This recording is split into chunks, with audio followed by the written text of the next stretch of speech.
Hello everyone, welcome to another vlog from the seaside.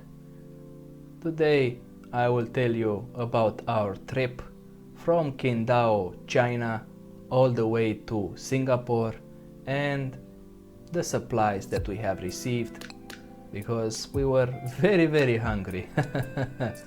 It was a very strange and long trip. We were actually coming all the way from San Francisco, USA. Then we had to stop for discharge in Qingdao, China, and then we continue all the way down to Singapore. Always a pleasure to be here. So like I was saying, we were coming all the way from San Francisco, and we had a first time captain. So the poor guy did not have enough experience, and unfortunately for him, we had to cross the Pacific, the North Pacific, during winter time, and we caught about 2 storms, category 4 and 5, very strong winds, and because the guy was not experienced enough, we were only going forward. He did not even bother to go around the storm. So as you can imagine, 3 weeks across the Pacific Ocean was a horrible experience. The ocean was just trying to push us out. So as you can imagine, when we arrived in Singapore, we were very happy to be safe and sound, and we were receiving the much awaited provisions, because when we were waiting in Qingdao in China, we were delayed more than they should. I don't know what happened there, and we had no provisions. The only thing that we had on board was rice. And I think for about 10 days, everybody on board was eating cooked rice, nothing else. So it was not so great. So when we arrived in Singapore and we see so many supplies coming, so many provisions, we were very happy. We can finally eat something. And not only that we are receiving the provisions, but we are happy also because, as you can see, it's a calm sea. We don't have to bother anymore with the strong winds and anything like that. And even so, I am an officer. I always assist the crew with the provisions. I am not one of those people who puts on airs.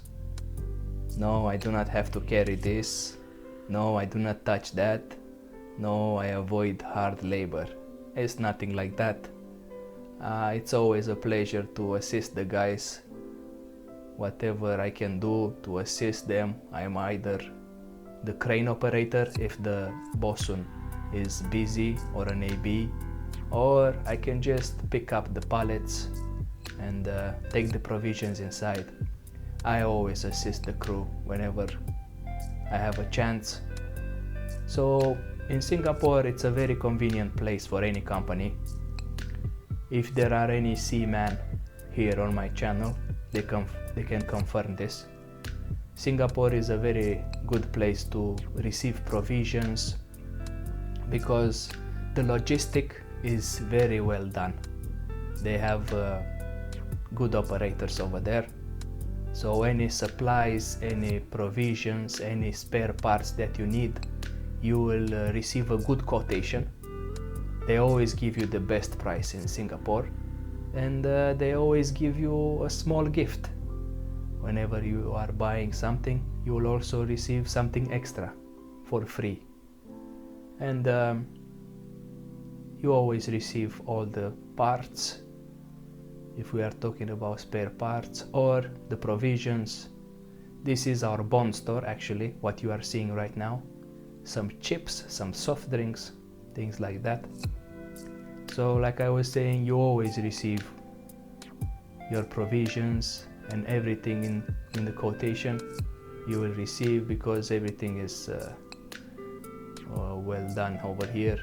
You have the agent who is coming on board. He will confirm that everything that he has on the list you will actually receive on board. And it's a very busy area. Actually, whenever we are arriving in Singapore, we will know that for 1 or 2 days we will be very, very busy, because you do not have a lot of time to waste, and you have to take your provisions, and the ship has to be on its way to the next voyage. You rarely load or discharge in Singapore, especially on a chemical tanker. It's not much cargo for us in Singapore, so we are just here for the provision and spare parts, that's it. And the company has to pay for the anchorage. So as you can imagine, nobody wants to stay more than they have to, because time is money. You know that saying. And they are trying to move as fast as possible. Of course, all these people that are bringing the provision here, they have other ships to serve as well. They are not only here for us, and they have to do as many ships as possible. And that is why Singapore is a very, very busy place. The agent who was coming on board with the quotation also had some SIM cards for us. So if we have some 30 minutes, 1 hour of free time, rarely it happens, but if we have that spare time, we can use the SIM cards that we buy from the agent to speak with our family and friends, and we can receive some information from the world outside, because not all the ships have internet on board. If you are not a seaman, maybe you don't know this, but not all the ships have this. Even now in 2023, there are still ships around the world which do not have internet on board, and as you can imagine, that's a bummer. That's very sad news for most of the seamen. Some guys have kids, and maybe you have a sick parent or a relative, and you cannot contact them in any way, so you will worry so much. It's the internet these days is a luxury on board, but you need it so much. You need it, and you will pay any price. You do not care. You will pay any price, but sometimes it's just not possible. This, what you are seeing now, is a chemical tanker, and the ports that we are doing are not always in a city like Singapore.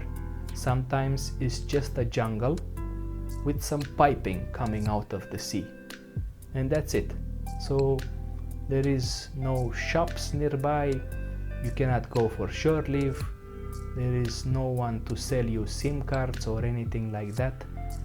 So as you can imagine, there are some crew members who do not contact their relatives for many, many months, and that is sad news, unfortunately. But we are agreeing to this kind of situation whenever we are signing the contract. The seaman life is a hard life, and this is one of the difficult parts of the seaman life, that you will not have any connection with the outside world and with your family. Like I was saying, if you are having some small kids or some sick family member, there is no way for you to contact them. But we do this for our family, and we all hope to go home safely. So now you are seeing us in Singapore, receiving the much needed provisions. Like I was telling you, we had to stay in Anchorage more than we should, and we had no more provisions, only rice. Luckily, maybe we can say luckily, we had at least rice. You can imagine if you have no provisions at all, how the work conditions would be, how difficult the work conditions would be. Some guys will just refuse to work, and that is okay, I suppose. If you do not have any critical job on board, because you don't want to get stranded in the middle of the ocean with no main engine and no food, and nobody wants that. But luckily we are safe and sound in Singapore now. As you can see, we also received some soft drinks, cigarettes. I myself, I'm not a smoker, but we have a few smokers on board, so they will be very, very pleased to see this.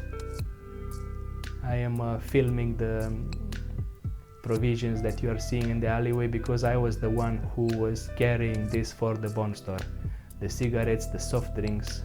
I was just with the messman, and we were the only two guys who were carrying this, because this is part of the bond store, and this you have to pay from your own allowance, with your own money. You do not receive anything from the bond store for free. So this is a priority to bring it inside the accommodation, because you don't want to have anyone attempt to take something from there for free, because the responsible officer, which in our case is the third officer, he will have to pay from his own pocket if something from the bond store is taken without being paid for. So as you can imagine, this is a high priority. So after we finished with the provision, of course we had to get rid of the garbage as well. The ships that the small boats that they are bringing, they are bringing the provisions on board. Also, after they finish unloading the provisions for us, they will also take the garbage from our ship. That is plastic, oily rags, or anything that the ship could not dispose. As you can see, the agent was very eager to escape the vessel, so he did not have patience anymore for the guys to lower the pilot ladder or the gangway, and he just took off the vessel with the crane. This is not safe. This is not safe at all, but luckily there was no accident, and he was okay. So this was the vlog for today. If you enjoyed it, don't forget to hit that like button, and if you want to see more of the Seaman life, maybe you want to subscribe to the channel. I will keep posting interesting stuff from the ship for you. Thank you very much for your attention, and have a wonderful day. Goodbye.